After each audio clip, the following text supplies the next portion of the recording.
reading. So if you're dealing with an Aquarius, if you have Aquarius, Sun, Moon, or Rising, you might also want to check that out because the energy feels very similar as it pertains to the love portion of your reading, at least. So I feel like there's an element of one person being very, very demanding, and then the other person feels like they're carrying the weight of that relationship.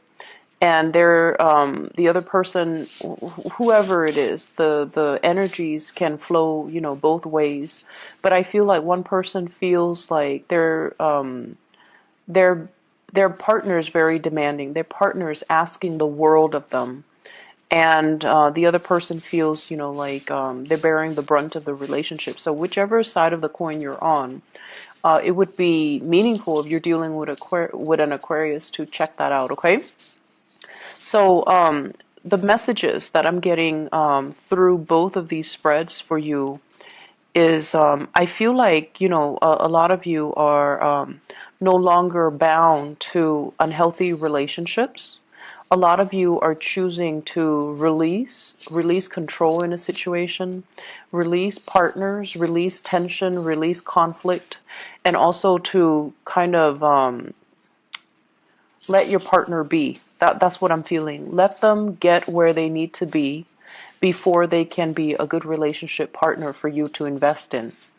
And then I'm seeing this energy here is if a situation has been so conflictual, if a situation has been so contentious, then you don't want to get involved in it because you know in your hearts of hearts that that's the universe's way of telling you that you're barking up the wrong tree, that this isn't the right relationship partner for you, that you're meant for something maybe a little bit better, or you're meant for something else that is not so conflictual and contentious and difficult. Okay, so if it's too hard, a lot of the times, Virgos, you pride yourself in your ability to solve problems, your ability to take care of things, take care of situations, take care of people, and take care of, especially to solve problems when where other people have given up.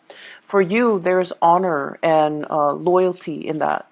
For you as well, there is a lot of self-satisfaction in that.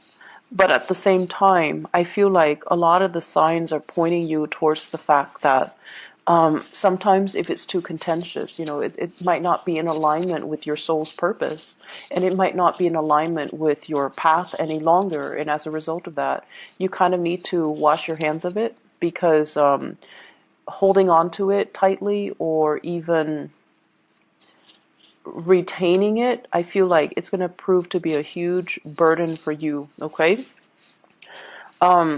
What I'm feeling in this relationship here is you're at a point where things are going really well for you. And this is Aquarius got the same card in the same position, the Nine of Pentacles. This is usually the bachelor, the bachelorette, or somebody that is seen as quite exotic, quite beautiful, quite attractive. And because this is the energy that you bring to the relationship or you bring to your environment, this is you having a lot of financial abundance. Things are going really well for yourself. You don't need another person to take care of you. You're very independent. You enjoy your company. You enjoy, walks outside in nature. You enjoy to spend your time with, really embracing your life and loving your life and enjoying what life has to offer. You have friends around you. You have family members. And these are the kind of like the core pillars of your world. Work is going well, finances are going well. You have people around you that appreciate you, and you're desirable. Not only that, you're comfortable being in your own skin. You're comfortable with the simple things in life. And so the relationships, yes, it's nice if it's there. If not, you're not going to cry over it. And so this is your energy. And as a result of it, when you least expect it, I feel like that's when relationships come in. So for those of you who are single, I feel like, you might be so prosperous and just so independent that it might be a little bit difficult for other people to approach you. But at the same time, I feel like you're not, looking for things. You're out and enjoying your singlehood, and you're at a place where you're quite content with the way things are going in your life. And I feel like Aquarius got the same energy. And the way that your partner, love interest, is coming into the picture is we have the Five of Wands. This is a conflict card, and this is also competition, okay? Having people competing for your attention, or having a partner that is that where a lot of people are competing for their attention. And I feel in particular, Virgos, I feel like a lot of people are competing for your attention. A lot of people see what you have to offer, what you're bringing to the table. Someone who's attractive, who's exotic, who's seen as, being very financially prosperous as well as independent. Of course, people are going to be fighting amongst themselves in order to get into your good graces and in order to ask you for a date, in order to kind of like vie for your attention. So I see an element here about having a lot of suitors, having people that, gravitate towards you. And I also feel like some people might be doing it in a very, very difficult manner. They might, bring gifts, bring things. They might make a lot of promises that they can't realistically deliver. Okay, so that's one option here with this Ten of Wands. And I also feel for others, they might put other people down in order for them to stand out. So that's more of the extreme narcissist and also egocentric types of personality that you're dealing with, where they are fighting amongst themselves, or they're putting the other contenders, the other suitors down just so they would stand out. And I feel like, you're not stupid. You see through the facade. You see what they're doing. And I see an element here of fire signs, okay? So Sagittarius, Aries, or Leo.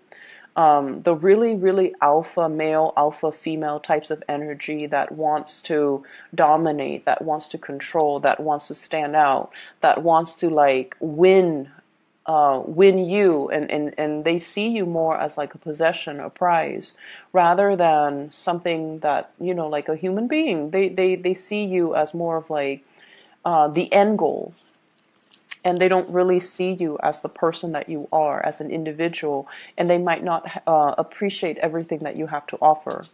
If you're dealing with a fire sign who's not like this, then I definitely feel there is conflict, okay? There's conflict here about how much time are you giving to me? Are you constantly at work carrying this heavy burden? Is the distribution of the investment in the relationship fair? There's a sense of estrangement. I feel like they need more attention from you. They need more help. They feel like you're a little bit distracted, and they need you to kind of get your head out of the clouds and really focus on the relationship, what they're doing, what they're bringing to the table. And at times, I feel like they're putting in a lot of the work, and they need you to chip in. They need you to be emotionally available. So if you're at a distance from them, they're kind of struggling alone, and they feel very much alone. And they feel like, even though we're in a relationship, it seems like you're not doing your fair share. It feels like I'm alone carrying this burden, and I've got these rain clouds over my head, and they're not clearing up. So is there any way that you can reach out and help me? So I almost feel like they see you as distracted. They see you as frivolous. And these are not characteristics that I normally attribute to Virgos. But I feel like with Virgos, it seems as if there might be some type of relationship partner that you've had a lot of arguments with. And there's stubbornness, there's pride that gets in the way. So you might tell them to do one thing, and they're like, no, no, no, no, I'm going to do it my way. And their way is not usually the easy or the most, streamlined or the most efficient way, because, you're one of the most efficient signs of the zodiac. You get things done. You have your own system set up, and no one can outcompete you when it comes to productivity, when it comes to, the finding the best practices, finding the shortest route to get the best optimal outcome. You're very good at it, and you tell them time and time again, you're doing it the hard way. Here's a better way. But of course they're not going to listen. So I feel like you're dealing with someone who's got a lot of pride who might also have a big ego, who might also just be very stubborn and they want to go about it their own way, okay? And so it has created a lot of conflict in the relationship because of this lack of agreement with the Five of Wands here. And you're at a point where, you know, they're stubborn, they're going to do their own thing, so I'm not going to give it any mind, because if I constantly try to help them and they keep resisting, it's going to drive me nuts and I'm going to become resentful. So I'm going to focus on me. So I feel like you're drawing back your energy, but at the same time your partner is still drudging on and feeling very isolated, right? So that's what pride does. It isolates you from other people. And then I feel like for others of you who are dealing with another person over on this side, we do have the devil, which is somebody engaging in unhealthy habits, unhealthy ways of doing, unhealthy behaviors, as well as the Eight of Cups here. So I feel like a partner has trying to move on from, you know, their past patterns, okay? So if there has been a lot of conflict, they're trying to move away from that. They're trying to steer the relationship into more of a positive light. At the same time, if there has been a lot of conflict in one of your relationships and you feel like you're putting in all the work, then I feel like you're going to cut your losses and you're going to try to move on as well. So this Eight of Cups is about a situation that we invested a lot of time, a lot of resources, a lot of love, emotions, energy, at the expense of our well-being. It might be something that have lasted, you know, 8 months, 8 years, 8 weeks, even 2 months time, for example. And I feel like you understand the toxicity behind it. You understand that it's a carnal desire type of a relationship. And you also understand that it masks a lot of problems, okay? So like the physical attraction is there, the chemistry is there, but what you see on the surface is not really the reality. And it's a situation that can keep you very stuck, or it's a way of doing, or it's a behavioral trait of the other person that you deem is not very positive, is not very enriching to your life. And vibrationally speaking, you're at a point where things are going really, really well for yourself. You don't want to be dragged down with other people's problems and drama and inadequacies, I feel. So you might be dealing with a partner that you're going to be walking away from very, very shortly, mainly because you don't want to be dragged down when you're at this space where you're not very tolerant of people and their immaturities. And I also feel like walking away from things before you become too heavily invested, that's just to, you know, give your all. When you do give your all. But I feel like it does take a long time. Even if you're dating somebody for like you know, a month, you still have that checklist. You know, are they on good behavior every day? Are there new things I'm finding out about them? Do I like everything I'm finding out, or do I not like most of the things I'm finding out? So that, you know, balance sheet, that checklist, it goes on and it happens every day. And then, you know, like, because you are so practical and pragmatic when it comes to dating, you have this internal checklist that you're assessing, you're grading somebody by every day. And I feel like, you know, it can be 3 months into the relationship when it's that honeymoon stage, right? Like the first 3 months. And the other person might be head over heels in love with you. But I feel like with you guys are still pragmatic. And occasionally you check that list. And I feel like you can withdraw and pull back your energy anytime. Anytime. Whereas the other person might already be head over heels in love with you. And I feel like this is what you're doing. This is like indicative of a very early stage of a relationship where you're still finding out a lot about a person. And you're finding out that they might be very stubborn. They might be very fixed in their ways. There might also be a lot of disagreements coming into the relationship as well. And as a result of it, it's easier for you to cut your losses because it's still new. To you, it's not about the honeymoon stage. It's still relatively new. If you cut your losses right now, you would be able to set yourself free. And then I feel like for other people, you're still dealing with someone that you've invested a lot of time in. And this person is so stubborn. Might be a Capricorn. It might be a fire sign, Sagittarius, Aries, or Leo. And I feel like if there has been conflict it's going to come to an end, okay? Like they're going to try to resolve issues in their own lives. They have a lot of hang-ups. They're very fearful of change. They're very fearful of doing things a different way. They're really fearful of relinquishing control and letting somebody else give them advice or even taking somebody else's advice. So I feel like that's their hang up and that's on them and that's something they need to work through. And I feel like you are aware of that. You know your partner well. And so you're going to focus on you. You're going to focus on what you need to do, your own path, and let them kind of deal with this internal conflict, internal turmoil that they kind of need to sift through and find themselves. And they are going to find themselves. It's going to take some time because they're so stubborn and because they're so like doggedly just, this isn't the smart way to do things, but I'm going to do it because I'm stubborn. I'm going to do it just to test myself. So I feel like you've got somebody here that's not as reasonable, but they're hard on themselves as well. And I feel like a big part of you can sympathize with that, right? You're hard on yourself. You understand they're hard on themselves. They want to test themselves. They want to know their limits and their capabilities. And I feel like you can appreciate that. And so you're going to let them be. So you're going to detach yourself a little bit. I see coming back together, but at the same time, I do see arguments as well.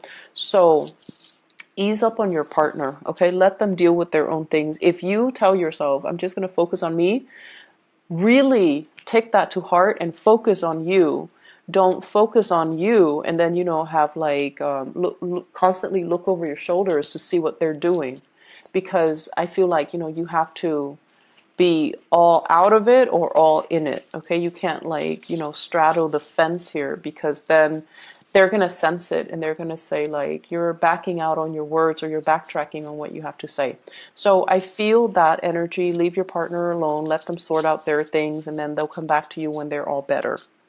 In other areas of your life here, I feel like this week it's all stubbornness, and honestly it is not coming from you, it's coming from people around you. I see you're dealing with someone that you're communicating with, and I see a distance between you and them. Could be a family member, but this person is so fearful of change, okay? The word I'm getting here is somebody who's a pack rat, somebody that clings on to every little scraps of paper, every candy wrapper, like being a pack rat. It's an emotional response. It's an emotional coping mechanism. So for people that, that hoard, for people that it's not supposed to be rational. Like we look at them and we're just like, what are you doing? But for them, it's an emotional coping skill. And a lot of it is they're fearful of change. They're fearful of the times, the changing of the times.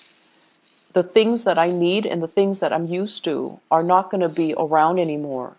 The items that I grew up with, they're not going to be produced anymore. So I need to cling on to multiple copies of these things or multiple packages or, whatever it is. It's not supposed to be rational.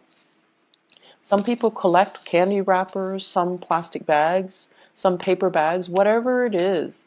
I feel like they're hoarding because they feel this innate sense of emotional lack in their own lives. They can be, very financially insecure. And so they cling on to these things that people discard because they feel like if I fill up my house with scraps of things, then I'm wealthy. So it can be like as problematic as that, or on the other end, it's just a coping mechanism for some of these people. So I feel like you're dealing with someone who is like that. You're also dealing with people who are very, very resistant to change. They're very tunnel vision. They see things in a very specific way and they refuse to see things outside of their worldview.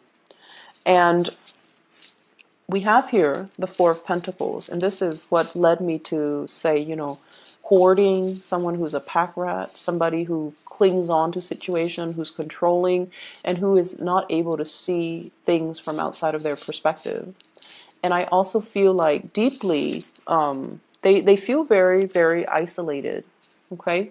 This is looking for love and feeling either rejected, feeling out of sorts, feeling like they don't really fit in, feeling like they don't really belong anywhere. And they're looking in the water and like, what's wrong with me? Do I look okay? Why doesn't anybody like me?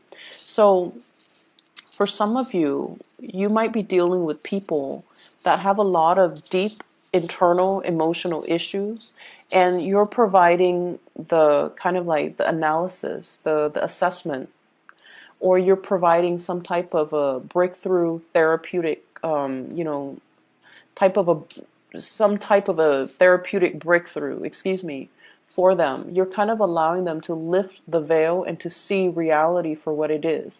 And to see, like, if you're so like clingy and controlling, it's going to be really hard to love you.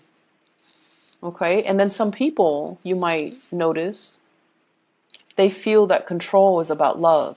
I love you, so I'm going to tell you not to do this and do that instead because I want what's best for you. We can't really infringe upon other people's free will.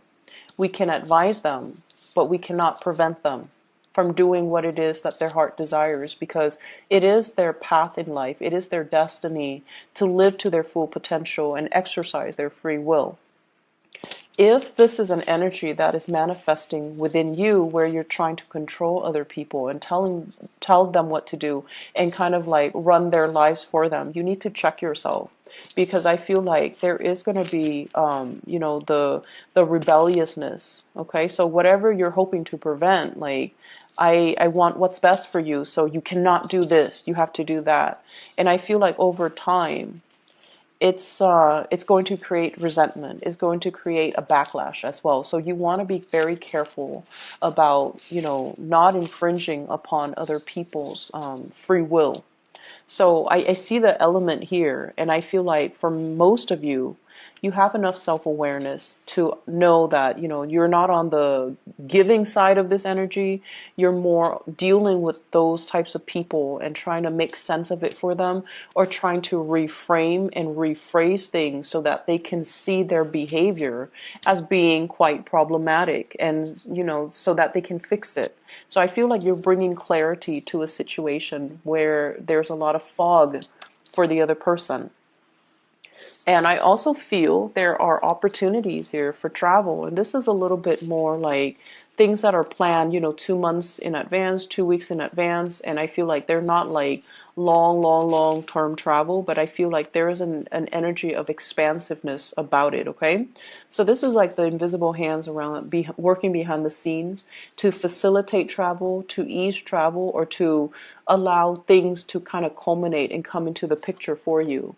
And we also have as well the Ace of Swords. This is a really good card that signifies like cutting through the BS, cutting through the fog, cutting through a situation that has been really like, for whatever reason, I'm feeling like somebody is taking on this victim mentality, like, woe is me, nobody loves me, nobody cares about me. But they have a lot of issues that's disallowing other people to love them, to care about them. They might have control issues. They might be so selfish that they drive away people that they love, for example. And you're providing the clarity. You're not going to say like, you're selfish, that's why people don't love you. But I feel like you're going to be able to soften the blow a little bit, but at the same time provide them the insight that they need so that they can, really look at themselves in the mirror and make some changes in their own lives. So I feel like this is a week of uncomfortable conversations that needs to be had, but you're coming to it with the right intention, I guess. And because of that, you're going to be able to splice through the problem. You're going to be able to provide really good insights, really good assessment, really good counsel, and, therapeutic breakthroughs for other people. Okay? So good for you, Virgos. I hope the reading is helpful for you. I don't see it being like more than you can bear, because this is something that I feel like you have a gift for. The relationship sector, on the other hand, I feel like the problems come in from the relationship partner, not so much from your end. You're really focused on your own thing. You're really focused on, yourself, building up your wealth and your work. And I feel like that's where you're really thriving. Okay. So best of luck with everything. I'll come back next week and I'll talk to you guys more then. Okay, take care.